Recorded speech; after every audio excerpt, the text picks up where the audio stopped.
പൂരങ്ങളുടെ പൂരമായ തൃശ്ശൂർ പൂരം ഇങ്ങടുത്തെത്തിയിരിക്കുകയാണ്. നാളെ കഴിഞ്ഞാൽ പൂരമാണ്.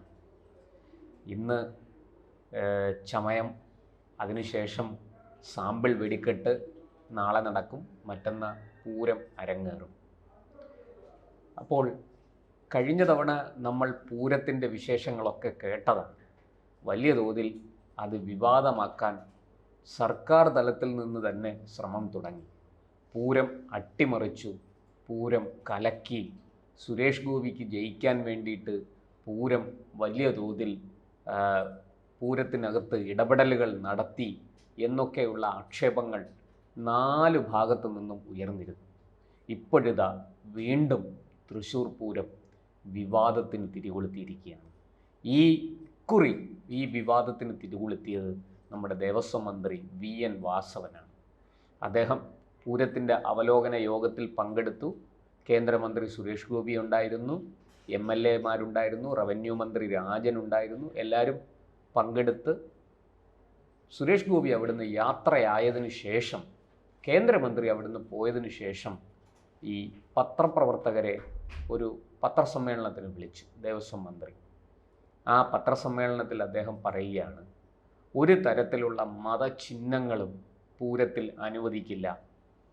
ഒരു മതപരമായ രാഷ്ട്രീയമായ ചിഹ്നങ്ങളൊന്നും തന്നെ പൂരത്തിൽ ഇടം പിടിക്കില്ല, അതിന് അവസരം കൊടുക്കില്ല എന്നാണ് ദേവസ്വം മന്ത്രി പറഞ്ഞത്. രാഷ്ട്രീയ പാർട്ടികളുടെ ചിഹ്നങ്ങളും രാഷ്ട്രീയമായ ചിഹ്നങ്ങളും ഒക്കെ പൂരത്തിൽ നിന്ന് ഒഴിവാക്കുന്നത് നമുക്ക് മനസ്സിലാക്കാം. അങ്ങനെ പൂരത്തിൽ അത് കടന്നു വരേണ്ട കാര്യവുമില്ല. പക്ഷേ മതചിഹ്നങ്ങൾ ഒഴിവാക്കും, മതചിഹ്നങ്ങൾ അനുവദിക്കില്ല, മതപരമായ ചിഹ്നങ്ങൾ ഒന്നും തന്നെ ഇക്കുറി ഉണ്ടാകില്ല എന്ന് ദേവസ്വം മന്ത്രി പറയുന്നത് എന്തടിസ്ഥാനത്തിലാണ്? ഇത് തൃശ്ശൂർ പൂരം എന്ന് പറയുന്നത് ഒരു ഹൈന്ദവ ആഘോഷമാണ്, ഹൈന്ദവ ഉത്സവമാണ്, ക്ഷേത്രങ്ങളുമായി ബന്ധപ്പെട്ട് നടക്കുന്ന ഉത്സവമാണ്. അതിനകത്ത് മതപരമായ ചിഹ്നങ്ങളല്ലാതെ പിന്നെ അരിവാൾ ചുറ്റിക നക്ഷത്രമാണോ കൊണ്ടുവരേണ്ടത്? വാസവൻ എന്താണ് ഈ പറയുന്നത്? ഇത് ആരോടാണ് ഈ വെല്ലുവിളി? ഈ ഹൈന്ദവ ബിംബങ്ങൾ, ഹൈന്ദവ ചിഹ്നങ്ങൾ അതല്ലാതെ വേറെ എന്താണ് അതിനകത്ത് ഉപയോഗിക്കുക? അപ്പോൾ ഹിന്ദുമതത്തെ അവഹേളിക്കാമെന്നാണോ, ഹിന്ദുമതത്തെ പരിഹസിക്കാമെന്നാണോ മന്ത്രി കരുതുന്നത്? ഈ ദേവസ്വം മന്ത്രിയാണിത് പറയുന്നതെന്ന് കൂടി നമ്മൾ ഓർക്കണം.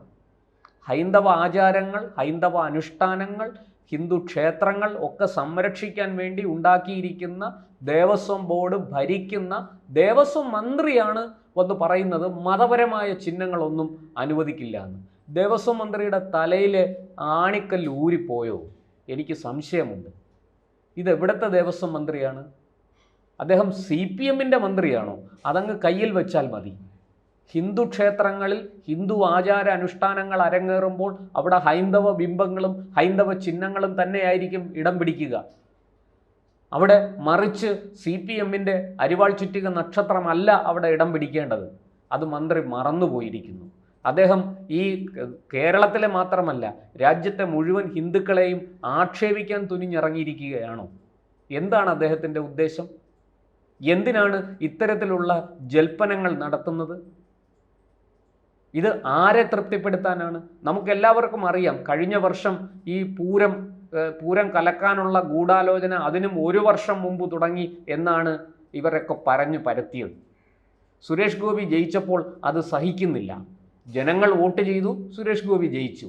അതിന് എന്താണ് അതിൽ തെറ്റ്? രാജ്യത്ത് അദ്ദേഹം ഓട് പൊളിച്ചൊന്നുമല്ലല്ലോ പാർലമെൻറ്റിലേക്ക് ഇറങ്ങിയത്, നൂലിൽ കെട്ടി ഇറങ്ങുകയായിരുന്നില്ലല്ലോ. മറിച്ച് തൃശ്ശൂരിൽ മത്സരിച്ച് ജനങ്ങളുടെ വോട്ട് നേടി ഏതാണ്ട് 3/4 ലക്ഷത്തിലധികം ഭൂരിപക്ഷവുമായിട്ടാണ് അദ്ദേഹം ജയിച്ചു കയറിയത്. അപ്പോൾ അസൂയ, കുശുമ്പ് ഇതിനൊന്നും മരുന്നില്ല CPM എന്നാണ് നമുക്ക് പറയാനുള്ളത്. വളരെ നിരുത്തരവാദപരമായൊരു പ്രസ്താവനയാണ് മന്ത്രി നടത്തിയത്. അദ്ദേഹത്തിന് എങ്ങനെ ഇതിന് ധൈര്യം കിട്ടിയെന്നാണ് എനിക്ക് മനസ്സിലാകാത്തത്. ഒരു ഹൈന്ദവ ആചാര അനുഷ്ഠാനങ്ങളോടുകൂടി അരങ്ങേറുന്ന ഒരു ഹൈന്ദവ ഉത്സവത്തിൽ തൃശ്ശൂർ പൂരം ശരിയാണ്, തൃശ്ശൂരുകാരുടെ എല്ലാവരുടെയും ഉത്സവമാണ്. പക്ഷേ അത് ഹൈന്ദവരുടേതാണ്, ഹിന്ദു ക്ഷേത്രങ്ങളുമായി ബന്ധപ്പെട്ടാണ്. അതിൽ മറ്റുള്ളവർക്കും പങ്കെടുക്കാം, അഹിന്ദുക്കളായ ആൾക്കാർക്കും പങ്കെടുക്കാം. ആരും അവരെ തടയാറില്ല, ആരും തടഞ്ഞ ചരിത്രവുമില്ല. തൃശ്ശൂരുകാർ കേരളം ഒന്നാകെ ഒറ്റക്കെട്ടായിട്ട് എൻ്റെ പല സുഹൃത്തുക്കളും ബന്ധുക്കളും തിരുവനന്തപുരത്ത് നിന്ന് പൂരം കാണാൻ വേണ്ടി പോയിരിക്കുന്നു. നമ്മുടെ ഒരു പ്രമുഖ രാഷ്ട്രീയ നേതാവ് CP ജോൺ, അദ്ദേഹം ഇന്നലെ എന്നെ കണ്ടപ്പോൾ അദ്ദേഹം പറഞ്ഞതാണ്, ഞാൻ തൃശ്ശൂർ പൂരം കാണാൻ പോവുകയാണ് എന്ന്. അപ്പോൾ ജാതിമത ഭേദമന്യേ എല്ലാവരും ഒത്തുചേരുന്ന ഒരു ഉത്സവമാണ്. അവിടെ കുളം കലക്കാനാണ് ദേവസ്വം മന്ത്രിയുടെ ശ്രമം, അല്ലേ?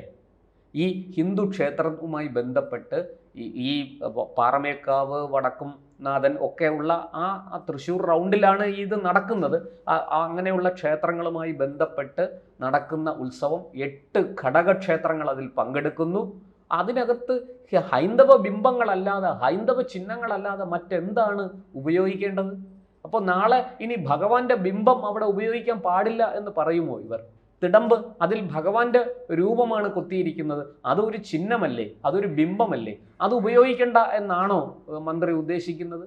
ഇത് ആരെ തൃപ്തിപ്പെടുത്താനാണ്? ഇത് ഹിന്ദുക്കളെ പരിഹസിക്കാനാണോ മന്ത്രിയുടെ ഈ ഉദ്ദേശം? മന്ത്രി ലക്ഷ്യമിട്ടിരിക്കുന്നത് അതിനാണോ? എനിക്ക് മനസ്സിലാകുന്നില്ല. ഒരു പരിണിതപ്രജ്ഞനായ മന്ത്രിയിൽ നിന്ന് ഉണ്ടാകേണ്ടതല്ല ഇത്തരം ജൽപ്പനങ്ങൾ. ഈ ഹിന്ദു ക്ഷേത്രവുമായി ബന്ധപ്പെട്ട്, ഹൈന്ദവ ആചാരാനുഷ്ഠാനങ്ങളുമായി ബന്ധപ്പെട്ട് അരങ്ങേറുന്ന ഉത്സവത്തിൽ, ഒരു ചടങ്ങിൽ ഹൈന്ദവ ബിംബങ്ങളല്ലാതെ, ഹൈന്ദവ ചിഹ്നങ്ങളല്ലാതെ പിന്നെ എന്താണ് ഉപയോഗിക്കേണ്ടതെന്നും കൂടി മന്ത്രി ഒന്ന് പറഞ്ഞു തരണം.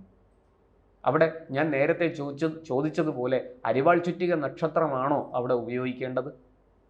അതിന് ഹിന്ദു സംസ്കാരവുമായിട്ട്, ഹൈന്ദവ ആചാര അനുഷ്ഠാനങ്ങളുമായിട്ട് എന്താണ് ബന്ധം? അപ്പോൾ അതൊന്നുമല്ല.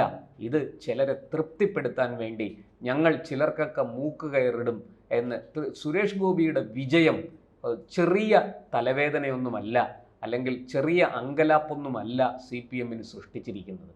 കേരളത്തിലെ ഇടതുപക്ഷത്തിന് വളരെ കൃത്യമായിട്ട് മനസ്സിലായി, തൃശ്ശൂർ സുരേഷ് ഗോപി ജയിച്ചു, ആലപ്പുഴയിലും ആറ്റിങ്ങലും തിരുവനന്തപുരത്തും BJP വിജയത്തോടടുത്തു. അതിൽ നിന്നെല്ലാം വാസ്തവത്തിൽ ആലപ്പുഴയിൽ KC വേണുഗോപാൽ ജയിച്ചു, കോൺഗ്രസിൻ്റെത്. അതുപോലെ ആറ്റിങ്ങൽ അടൂർ പ്രകാശ് ജയിച്ചു, കോൺഗ്രസിൻ്റെത്. തിരുവനന്തപുരത്ത് ശശി തരൂർ ജയിച്ചു, കോൺഗ്രസിൻ്റെത്. ഇവിടെ എല്ലാം തിരുവനന്തപുരത്ത് 2ാം സ്ഥാനത്ത് BJPയും, അതുപോലെ ആറ്റിങ്ങലും ആലപ്പുഴയിലും വളരെ അടുത്ത് 2ാം സ്ഥാനവും, BJP 3ാം സ്ഥാനത്തായിപ്പോയെങ്കിലും 2ാം സ്ഥാനവുമായിട്ട് വലിയ അകലമില്ല. വലിയ തോതിൽ BJP വോട്ട് പിടിച്ചതുകൊണ്ടാണ് ആറ്റിങ്ങലിലെ ഇടത് സ്ഥാനാർത്ഥി, ഇടത് കോട്ട എന്നറിയപ്പെടുന്ന ആറ്റിങ്ങലിൽ ഇടത് സ്ഥാനാർത്ഥി CPMൻ്റെ ജില്ലാ സെക്രട്ടറി കൂടെയായ V ജോയ് തോറ്റത്. അതുപോലെ തന്നെ നിലവിലെ MP ആയിരുന്നു ആലപ്പുഴയിൽ ആരിഫ്. ആ ആരിഫ് 2024 തോറ്റത് അവിടെ BJPയുടെ തീപ്പൊരി വനിതാ നേതാവ് ശോഭാ സുരേന്ദ്രൻ പിടിച്ച വോട്ടുകൾ കൊണ്ടാണ്. വലിയ തോതിൽ CPMന് തിരിച്ചടി കിട്ടിക്കൊണ്ടിരിക്കുകയാണ്. വരാൻ പോകുന്ന തെരഞ്ഞെടുപ്പിൽ ഇത് വളരെ രൂക്ഷമായിട്ട് ബാധിക്കും എന്നവർക്കറിയാം. അപ്പോൾ BJPയെ നേരിടാൻ ഞങ്ങളെ ഇവിടെ ഉള്ളൂ, BJPയെ രാഷ്ട്രീയമായിട്ട് നേരിടാൻ ഞങ്ങൾക്കേ കരുത്തുള്ളൂ എന്ന് വരുത്തി തീർക്കാനല്ലേ മന്ത്രിയുടെ ഈ വിഫല ശ്രമം? അദ്ദേഹം എന്തിനാണ് ഇങ്ങനെ ഒരു പ്രത്യേക വിഭാഗത്തിൻ്റെ മാത്രം ആചാരാനുഷ്ഠാനങ്ങളിലും മതപരമായ ചടങ്ങുകളിലും ഒക്കെ ഇത്തരത്തിൽ കയറി അഭിപ്രായം പറയുന്നത്? ഏതെങ്കിലും ഒരു ഇസ്ലാമിക ചടങ്ങിനെക്കുറിച്ചോ അല്ലെങ്കിൽ ക്രൈസ്തവ ചടങ്ങിനെക്കുറിച്ചോ പറയാൻ മന്ത്രിക്ക് ഇത്തരത്തിൽ മതചിഹ്നങ്ങൾ ഉപയോഗിക്കരുതെന്ന് അവരോട് പറയാനുള്ള ധൈര്യം ഈ മന്ത്രിക്കുണ്ടോ, ദേവസ്വം മന്ത്രിക്കുണ്ടോ, അല്ലെങ്കിൽ ഈ CPM നേതാക്കൾക്കുണ്ടോ? എന്തിന് നമ്മുടെ മുഖ്യമന്ത്രിക്കടക്കം ഉണ്ടോ എന്ന ചോദ്യമല്ലേ ഇവിടെ ഉയരുന്നത്? അപ്പോൾ ഇത് കൃത്യമായിട്ടും ഇതിനകത്ത്, പൂരത്തിനകത്ത് ഒരു രാഷ്ട്രീയം കലർത്തുകയാണ് നമ്മുടെ സംസ്ഥാന സർക്കാരും ദേവസ്വം മന്ത്രിയും ചെയ്തിരിക്കുന്നത്. ഇത് നിങ്ങൾക്ക് വലിയ ദോഷം ചെയ്യും എന്ന് മാത്രമേ ഈ അവസരത്തിൽ പറയാനുള്ളൂ. എന്തായാലും ഹൈന്ദവ ആചാര അനുഷ്ഠാനങ്ങളുടെ മേൽ കടന്നു കയറാനുള്ള ഒരു ശ്രമവും ഈ ജനത ഇനി വെച്ചു പൊറുപ്പിക്കില്ല എന്ന് തീർച്ചയാണ്. അതിൻ്റെ പരിണിത ഫലം നിങ്ങൾക്ക് അധികം വൈകാതെ മനസ്സിലാവും. വരാൻ പോകുന്ന തെരഞ്ഞെടുപ്പുകൾ അത് തെളിയിക്കും എന്ന് ഈ അവസരത്തിൽ പറഞ്ഞുകൊണ്ട് ഞാൻ അവസാനിപ്പിക്കും.